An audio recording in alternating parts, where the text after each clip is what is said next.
एक और अहम खबर है। लेफ्टिनेंट गवर्नर मनोज सिन्हा ने कन्वेंशन सेंटर में कल जो कुछ कहा है उससे बहुत सारी बातें समझ आ रही है, किस तरह से जम्मू कश्मीर में तब्दीली और ट्रांसपेरेंसी दोनों जो है एक साथ नजर आ रही है। मनोज सिन्हा ने कहा है कि जो Kashmir foundation and account society journal का उन्होंने इफ्तिताह किया, उस मौके पर उन्होंने कहा कि मुझे लगता है कि इसको पहले ही शुरू किया जाना चाहिए था, क्योंकि मालियाती जो महकमा होता है वो तरक्की में अहम किरदार अदा करता है। फाइनेंस से वाबस्ता अफराद को सराहा जाना चाहिए, ऐसा एलजी मनोज सिन्हा ने कहा। एलजी मनोज सिन्हा ने कहा कि मालियाती शोबा एक अहम किरदार अदा करता है और खुशहाली की बुनियाद रखता है। जम्मू कश्मीर में अब काफी तब्दीली देखने को मिल रही है।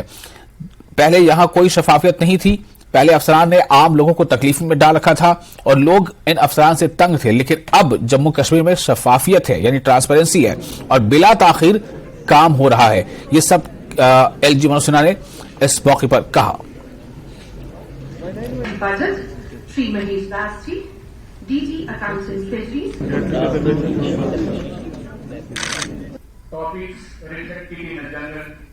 जम्मू कश्मीर में जिन लोगों ने करप्शन की नदियां बहाई थी उन पर अब कोई रहम करने की जरूरत नहीं। चाहे जितनी बयानबाजी कर लें, कानून के अंतर्गत ही काम होगा। दूसरी कोई व्यवस्था यहां नहीं चलने वाली है जब तक नरेंद्र मोदी इस देश में प्रधानमंत्री हैं, जब तक हम लोग, ये हम कहना चाहते हैं। आप सब लोग इस बात के साक्षी हैं कि किस तरह से अनावश्यक रूप से पैसे खर्च होते थे। लंबे समय तक लोगों को इंतजार करना पड़ता था। आदत थी कि प्रोजेक्ट आज शुरू हो रही, समाप्त कब होगी कभी लिखाई नहीं जाता था, बार बार कहने के बावजूद। अब धीरे धीरे उस दिशा में हम लोग आगे बढ़ रहे हैं। इंफ्रास्ट्रक्चर के नाम पर अनेक तरह के खेल हुए। इस कैंसर को आप सबने समाप्त किया है। मैं आप सबको हृदय से बधाई देना चाहता हूं। और अध्यक्ष महोदय ने कुछ बातें अपने कैडर की कही है। मैं संतोष वैद्या अच्छे अफसर हैं, मैं उम्मीद करता हूं कि जल्दी क्या बेहतर समाधान हो सकता है उस पर आप काम करके रिपोर्ट देंगे। मुझे लगता है कि अब इन किंवदंतियों से इस टेक्नोलॉजी के युग में हमें बाहर बहुत कुछ हमने ठीक कर लिया है। और मुझे लगता है कि एक बात का ध्यान रखना कि हमारा हर फैसला अनेक लोगों के जीवन को प्रभावित करता है। जम्मू कश्मीर के ट्रांसफॉर्मेशन के असली हकदार आप लोग हैं, ये बात मुझे कहने में कोई संकोच नहीं है।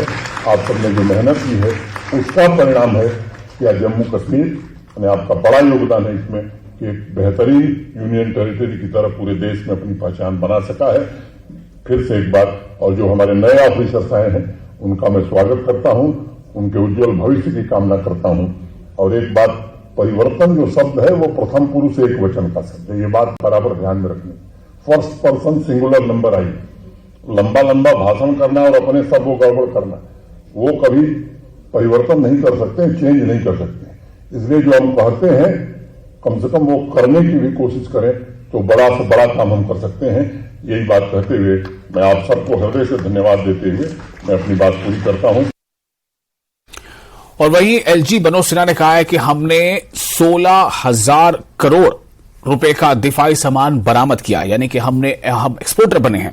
तो ऐसे मनोज सिन्हा ने नॉर्थ टेक सिंपोजियम में शिरकत के मौके पर यह बात कही। उन्होंने कहा कि ये बहुत ही खुशाइन बात है कि हम अब जो डिफेंस जो डिवाइसेज हैं, जो दिफाई सामान है, हम उससे बरामद करने वाले बन गए हैं। और एलजी ने इस किस्म के सिंपोजियम को वक्त की एक अहम जरूरत भी करार दिया।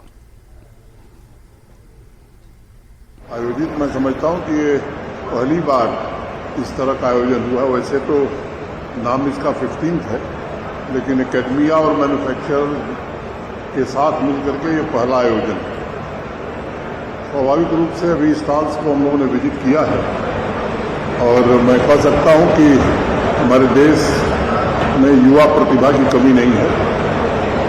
एक बहुत सराहनीय निर्णय भारत सरकार ने किया, क्योंकि दुनिया के सबसे बड़े इंपोर्टर देश हम डिफेंस इक्विपमेंट के हो गए और कुछ लोग को तर्क देते थे कि साहब एफडीआई नहीं परमिट करना चाहिए। बाहर से हम एफडीआई वाला ही सामान खरीदते थे और अपने देश के मैन्युफैक्चरर्स एफडीआई ले आकर के मैन्युफैक्चरिंग करें उस पर प्रतिबंध लगाते थे।